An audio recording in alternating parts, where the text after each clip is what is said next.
Ok, concentre-toi sur le milieu de l'image floue et essaie de la fixer sans cligner des yeux. Au bout d'un moment, tu remarqueras que l'image commence à s'estomper. Cette illusion visuelle s'appelle l'effet Troxler. Son principe est que tes neurones cessent de réagir aux stimuli qui restent inchangés pendant un certain temps. Dans ce cas, il s'agit de l'image floue en arrière-plan. Il en résulte que l'image disparaît de ta conscience. Regarde ces deux tables. Sont-elles différentes en termes de forme et de taille ? La plupart des gens répondront qu'elles le sont, mais en réalité, elles sont exactement les mêmes. Vérifie-le par toi-même. Tu perçois les tables différemment parce que ton esprit ne peut qu'extrapoler un modèle 3D à partir de l'image 2D. Il s'agit d'un raccourci de la perspective.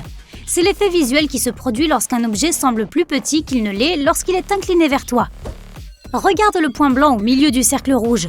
Plus tu le fixes longtemps, mieux tu le vois. Peu après avoir commencé, tu remarqueras un fin anneau de lumière entourant les bords du cercle. Continue à regarder pendant encore un certain temps. N'oublie pas de garder ta tête parfaitement immobile. Ensuite, recule lentement ton visage. Tes yeux doivent rester fixés sur le point à tout moment. Les bords du cercle vont bientôt commencer à briller d'un vif éclat bleu.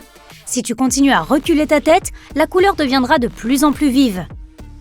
Le plus impressionnant dans cette illusion, c'est que l'ultra bleu que tu vois ne fait pas partie de la palette de couleurs de ton écran. Concentre-toi sur la croix au milieu de cette image animée et regarde-la pendant une demi-minute environ. Tu commenceras à voir un point vert qui tourne autour du cercle. Il semble effacer les points violets du fond gris, mais dès que tu déplaces tes yeux, les points violets sont de nouveau tous là. Ce phénomène est aussi connu sous le nom d'illusion du chasseur de lilas. La case A du damier semble beaucoup plus foncée que la case B, mais si tu regardes les carreaux indépendamment du reste, tu verras qu'ils sont en fait exactement de la même couleur. Cette illusion est un parfait exemple de la façon dont ton cerveau utilise ses expériences précédentes pour interpréter ce qu'il voit. Sur l'image, de la lumière tombe sur la surface. Et il y a aussi un cylindre qui projette une ombre sur les tuiles sombres et claires. Cela trompe ton esprit en lui faisant croire que la case B est plus claire. Lorsque la plupart des gens voient cette image, ils repèrent immédiatement un triangle. Il est formé par les 3 formes. Chacune d'elles ressemble à une pizza avec une tranche manquante. Ce triangle semble également plus lumineux que l'arrière-plan. En réalité, il n'y a pas de triangle et toute l'image a la même luminosité. Cette illusion d'optique prouve que lorsqu'un objet texturé est placé sur un fond uni, il semble être plus lumineux et avoir plus de contraste. Mais si le fond est également texturé et très contrasté, l'objet devient moins visible. Ici, ton cerveau fonctionne de la même manière que lorsque tu vois quelque chose de loin ou à travers le brouillard. Ensuite, avec un manque de lumière tombant sur ta rétine, ton cerveau peut interpréter les images de manière incorrecte. La même chose se produit avec un objet peu contrasté sur un fond gris. Assieds-toi à une distance confortable de l'écran, puis commence à te rapprocher vers le centre de l'image. Tu remarqueras immédiatement que la lumière blanche au milieu s'étend et devient plus brillante. Commence à te déplacer d'avant en arrière. L'image continuera à changer, devenant plus faible puis à nouveau plus brillante. Ce phénomène est connu sous le nom d'illusion de la lumière respirante. Regarde attentivement cette image. Tu vas probablement dire que la ligne noire est alignée avec la bleue, mais en réalité, elle est alignée avec la ligne rouge. Tu peux le voir une fois que le rectangle qui masque les lignes devient transparent. Cette grille est belle et régulière au milieu. Plus près des côtés, en revanche, elle est toute chamboulée. Mais il y a un moyen de la réparer. Fixe le centre de la grille. Après un certain temps, tu remarqueras que les bords ont commencé à s'arranger pour former un motif plus régulier. Les scientifiques n'en sont pas certains, mais cela pourrait arriver parce que ton cerveau aime l'ordre. C'est pourquoi il fait tout son possible pour t'aider à voir le monde de manière ordonnée. Regarde ce carré noir traversé par des lignes perpendiculaires blanches.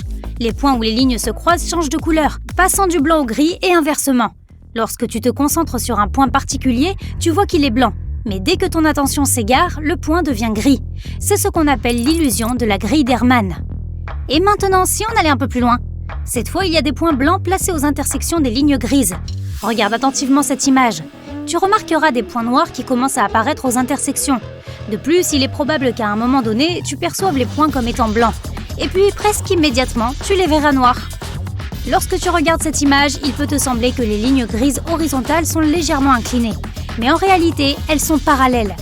Cette illusion est rendue possible par le contraste élevé entre les 2 différents types de briques, les blanches et les noires. Lorsque ton cerveau interprète l'image, il étire les zones sombres en zones claires. C'est ce qui provoque l'effet de distorsion. L'image que tu vois n'est en réalité pas animée. C'est difficile à croire, mais choisis une partie de l'image et concentre-toi dessus. Tu verras que les points ont cessé de bouger. Le mouvement que tu observes est un exemple du phénomène appelé illusion de la dérive périphérique. Il se produit parce que ton cerveau a besoin de périodes de temps différentes pour traiter des objets de luminosité différentes. Regarde le centre de l'écran. Au bout de quelques secondes, tu remarqueras que les cercles vacillants se déplacent. En réalité, ils restent au même endroit. Si tu veux une preuve, essaie de te concentrer sur l'un des cercles et tu verras qu'il est immobile. Cette illusion est possible car c'est ainsi que ton cerveau interprète les petits changements de gradient. En regardant cette image, la plupart des gens voient un cercle bleu semi-transparent qui recouvre une partie de l'image. Mais devine quoi? Il n'y a pas de cercle bleu. Cette illusion est connue sous le nom de propagation des couleurs néon. Elle se produit parce que ton cerveau se fait tromper en ajoutant une couleur inexistante à l'image. Sur cette image, tous les motifs ressemblent à une peinture à l'aquarelle. Mais bien sûr, ce n'est qu'une illusion. Il n'y a pas de vraie nuance ici, seulement des lignes. Ce phénomène visuel s'appelle l'illusion de l'aquarelle. Il se produit lorsqu'une forme plate a pour contour une ligne lumineuse. Condition obligatoire, cette ligne brillante doit être accompagnée d'une autre, plus sombre, mais d'une couleur complémentaire. Ton cerveau remplit alors automatiquement la forme avec la couleur la plus claire. Ce que tu vois sur cette image ressemble à une spirale qui disparaît dans le vide, n'est-ce pas? Pas vraiment. C'est encore ton cerveau qui te joue des tours. Essaie de faire courir ton doigt sur toute la longueur de la spirale. Plus facile à dire qu'à faire. C'est parce que la spirale n'est pas vraiment une spirale. C'est une série de cercles qui ont le même centre. C'est l'illusion de la spirale de Fraser. À cause du motif de fond, ton cerveau est confus et il finit par te fournir les mauvaises informations. Si on te pose la question, il est probable que tu répondes que la ligne verticale est plus longue que la ligne horizontale. Mais en fait, les deux sont de la même longueur. C'est une simple illusion d'optique appelée l'illusion verticale horizontale. La façon dont la ligne verticale est positionnée fait croire à ton cerveau qu'elle est plus éloignée de toi. Et par conséquent, elle doit être plus longue que la ligne horizontale. Sur cette image, tu vois deux cercles orange. Chacun d'eux est entouré de plusieurs cercles gris. Mais dans le premier cas, les cercles gris sont beaucoup plus grands que le cercle orange, tandis que le deuxième cercle orange semble être accompagné de cercles gris beaucoup plus petits.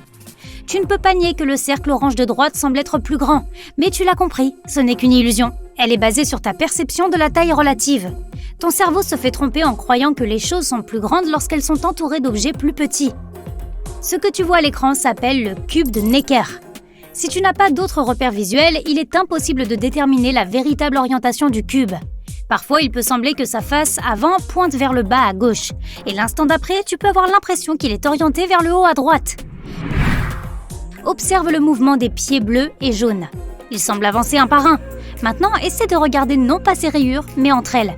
Tu verras qu'elles bougent en fait simultanément.